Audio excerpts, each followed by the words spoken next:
Well, welcome back everybody, and this is the third of the Economist Group's Lean Back Live sessions from South by Southwest, powered by Shindig. I'm Nick Blunden, SVP of Content and Digital Strategy at The Economist, and I'm absolutely delighted to be joined for our third session of the day by John Ellett, author of the CMO Manifesto and CEO of Enfusion. Thanks for having me this morning. Thank you very much for coming. I know that it was a big night for you last night with the award, so we'll talk a little bit about that, but I appreciate you being here this morning.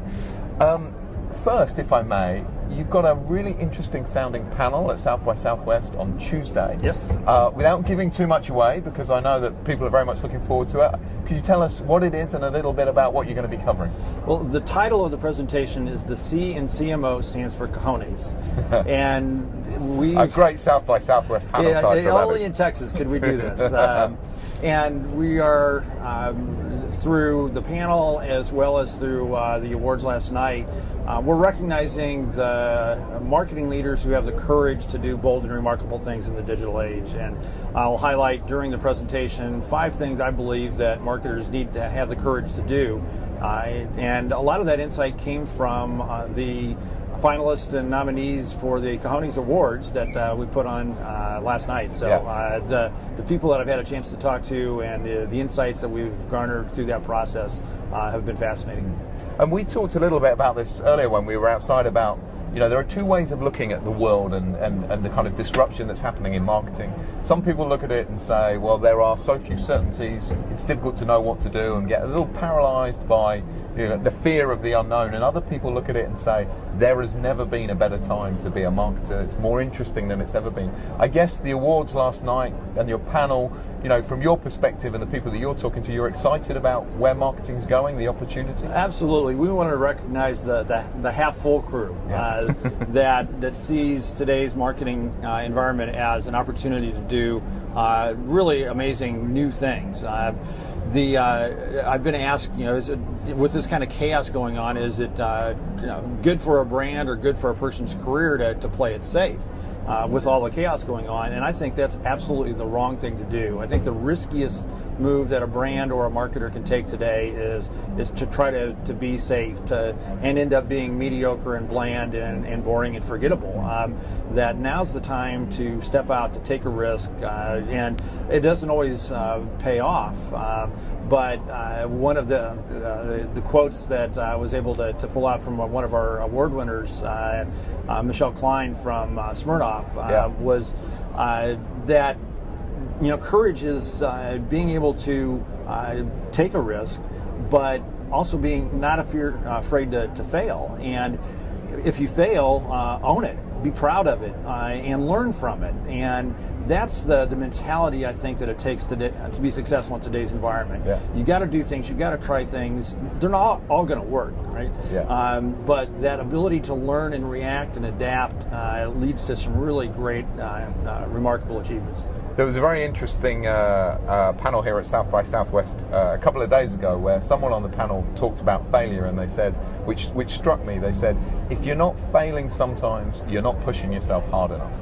And I thought that was a really nice way of kind of inverting that idea that some failure is necessary, whether it's marketing or anything else, to be learning. Difficult to learn unless you're doing some stuff that's ultimately going to fail. If you don't fail at some point, you're not pushing the limits. You're not testing the edges of what's possible. And I think the great marketers are the ones that are doing that. You've got a guest coming on right after me from GE, and I think what they've done, experimenting with vines and doing the 6-second signs program is really cool. And being able to do that kind of experimentation as a large conservative company, they're learning from their founder. Thomas Edison was someone who believed that you had to experiment, and how many times did he fail in developing the light bulb? Well, I think the way he looked at it is, how many times did I learn what didn't work? And that ability to take that philosophy in today's marketing environment, I think, is the right attitude to have. Well, and I think it's fascinating. I mean, I like you, as you know, think GE is a wonderful example, but interesting to see large international multinationals like GE experimenting, and then experimentation happening amongst smaller, new brands coming into the marketplace. And I think that's relatively, unusual to see the range and diversity of experimentation that's going on. At the awards that you held last night, there was a mixture of, you were celebrating well-established marketeers, clearly, but there was a mix. Look, Kevin Platchen from GoPro, I thought was a really good representative of up-and-coming brands, companies that are really understanding how to connect with customers and how to use their product not just as kind of a standalone product, but really embracing social sharing. And the whole brand has been built around this idea of sharing your adventures. I had a chance to cut my first GoPro video last week. I was visiting my sister, and her husband is a professional water ski exhibitor, and kite flying is one of his. So we got behind a boat, went up to 1,000 feet on this kite, and then cut loose and flew around. And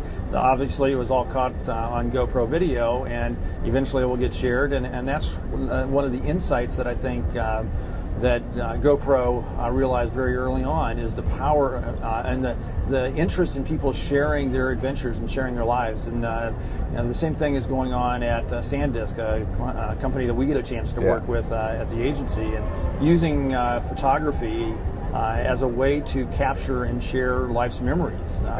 And having stories being told through pictures is a part of our culture, and a brand that has embraced that and created stories.sandisk.com as a place to share that. And it's just fascinating to watch large companies, small companies that are willing to stick their neck out, try some things, and succeed in many cases. And I will just remind everybody, and for those of you who are watching us live, that if you have any questions for John, please do just hit the raise your hand button on your screen. It'd be great to get people to interact. But I have a question for you, slightly playing devil's advocate, and I'm sure you get this question a lot, but I think it is interesting. People talk about the fact that the tenure of the CMO is short. The average lifespan of a CMO in a company probably has grown. I think again the latest stats suggest it's gone out a little bit, but is not as long as it has been in the past. Difficult to then, or at least that raises in some people's minds some fear, some sense of being conservative rather than taking the cojones approach. What's your view of how a CMO should embrace the opportunities when faced with some uncertainty about their career? Yeah. Well, I think one of the things that I found in researching and writing my book, The CMO Manifesto, was this key to success being the recognition that they're there to be change agents. They're not there to be gardeners, and just kind of tend the weeds and pick some roses on occasion, and just be stewards of the brand. Obviously, you need to be a champion of the brand, not just a steward of it. And I think that insight to me was really profound, and what led to all the Cojones awards and presentations is the idea that the marketers that are going to be most successful are the ones that identify the opportunities and seize them, and aren't just there to kind of maintain the status quo. I think the ones that are there just to maintain the status quo are the ones that are going to get run over, there's too much going on around them, to feel like you can just be, safe and secure and stable. The world is changing too quickly, and if you get stuck, you're going to get run over as a brand, and ultimately the CMO is the one that has to keep that brand current, keep that brand fresh, and either revitalize it if it needs it, or continually refreshes it if that needs to happen as well.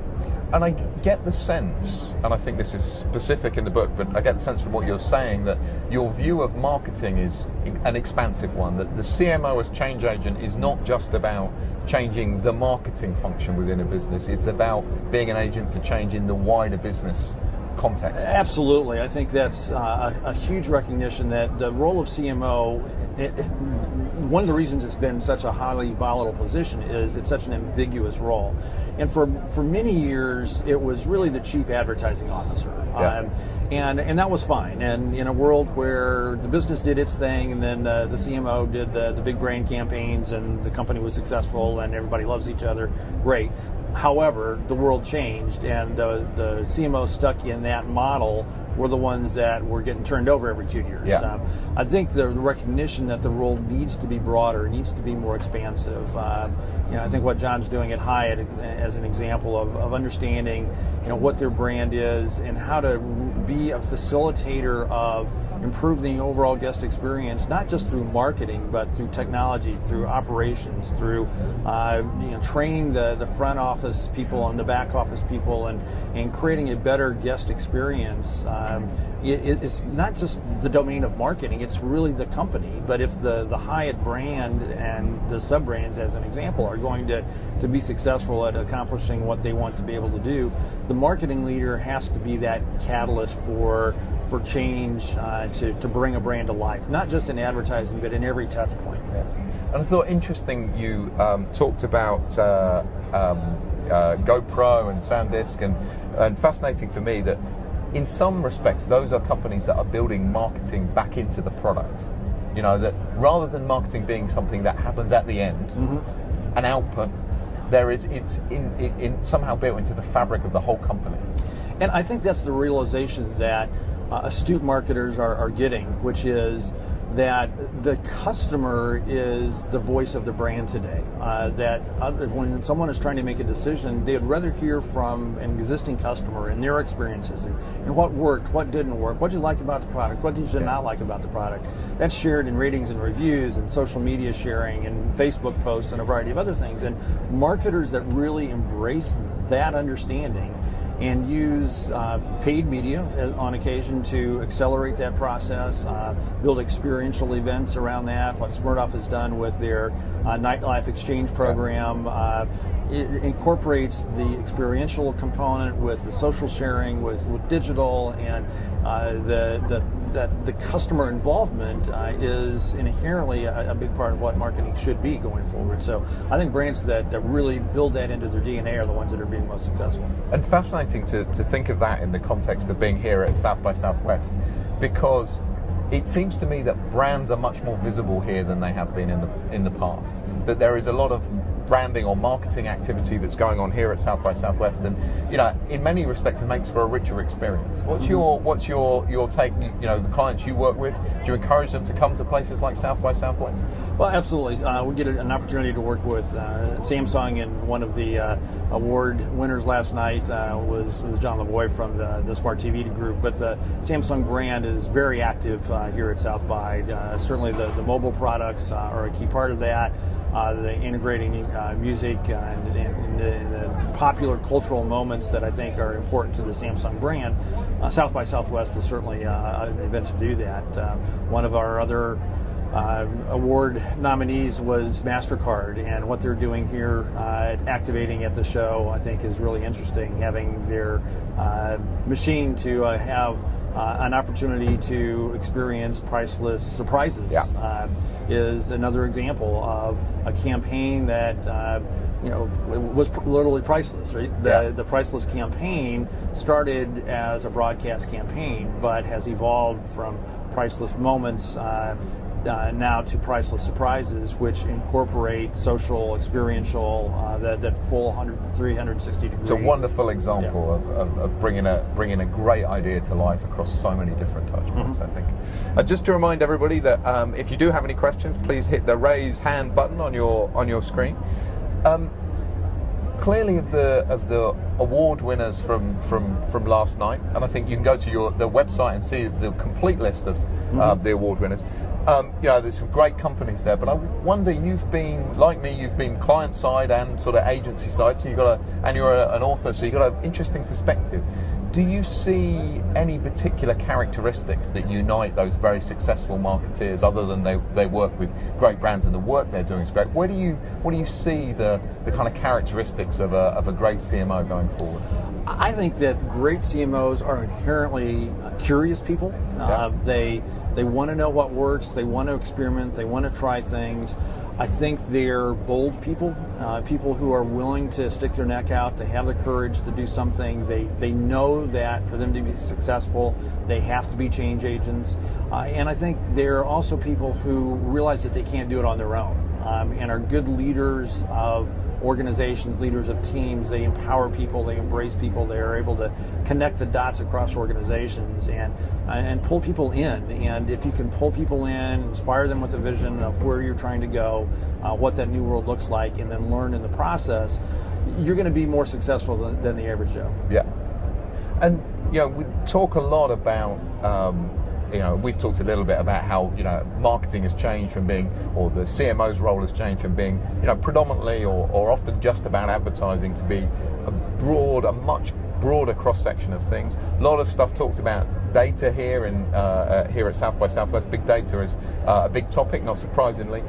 Just thought I'd get your perspective on, the qual requirements of a CMO these days. It is in my view a much more challenging role than it's ever been. The upside is huge. Where do you stand on that? I believe that great CMOs are inherently both brains, that they're able to understand how to use data, how to use information, and turn that into inspirational programs. Yeah. And that combination, I think, is really important. You can't be one or the other. You have to be both. And so one of our winners, Eduardo Conrado from Motorola Solutions, was recognized for being a pioneer in bringing the CMO and CIO roles together in one person, and incorporating IT as part of the marketing organization, recognizing that technology and data and information are an important part of the customer experience and an important part of engaging with the way that you want to deliver things to customers. So I thought that was a great example and award-worthy in the process. But you take that to the other end, another one of our finalists was Frances Allen at Denny's, and the revitalization of America's Diner. She talked about in our conversations how important it was for her to get customer insights, to use data to inform their strategy, but then they did some really creative things on top of that. And the conversations with comedians that they're doing on collegehumor.com is an example of a very interesting creative approach, but it was inspired by the data, the insights that made that possible. Well, and I think it's a great example of the fact that data alone is not enough. It's what you do with it and how you then take it back and create value off the back of it that's so interesting. And we're here at South by Southwest, and people won't forgive me if I don't ask you, looking at it from a CMO's perspective, what are you excited about what you've seen here at South by Southwest over the last few days? Doesn't seem to me that there's one standout thing as there's been in years gone by, but what's catching your eye? I think part of it is the maturity of digital and social media is not something kind of new and revolutionary as it may have been 5 years ago when South by South Interactive was really kind of on its ascendancy. I think we're now to the point where it's harder to break through in anything novel, and I think a lot of the conversations are about how do we continue to improve? How do we learn? What are the latest little pieces of the puzzle that you can add? And less about chasing the shiny object. This was a great place for Twitter and others to debut and an experimentation in great new shiny objects. But I think the bulk of the conversation right now is the maturity of social and digital as inherent parts of the marketing process as opposed to experimentational parts. And like any major event, it's sometimes less about what's happening with a speaker or a brand and more about bringing people together to have the conversations. And this has been a great forum for the global digital marketing universe to come to Austin and have those conversations. It's interesting you should say that, because it does feel to me now it's a more complete program here, that whereas previously it was very, very tech focused, and now it feels like there's a conversation going on between technology, marketing, media, the cultural aspect. It's interesting to see how South by Southwest is evolving, and evolving in a way that I think potentially makes it a richer experience. Well, we hope so. It's great to have everyone from around the world come and experience what is great about Austin. And Austin has been a city that is known for its music and known for its film and known for its technology companies, and a place where those forces intersect on a daily basis. So this isn't a surprise for us here in Austin, but it's great to have the rest of the world come and participate. And I think we're just about running out of time, but before we go, I just thought I'd ask you one thing. Clearly you recognise some great CMOs last night, some great brands. What are the companies that you're looking out for going forward for next year? Where do you think the really interesting innovations coming from in marketing? It's going to be a great year of just kind of keeping our eyes and ears open, because it can come from anywhere, and constantly surprised by brands. And I'll be looking for the unexpected ones, not the ones that are getting all the limelight right now, but the small up and coming marketers that are realizing they can break through by doing some bold and remarkable things, and the traditional companies that are kind of waking up and saying, playing it safe isn't getting us anywhere. So those will be the ones I'll be trying to keep an eye out for. Well, and that is a great note on which to end this particular session. Playing it safe isn't getting us anywhere. I like that. That could be a mantra for this whole event here at South by Southwest. So John, thank you very much for joining us, and thank you very much to our audience for taking part. That's it for now. Thank you.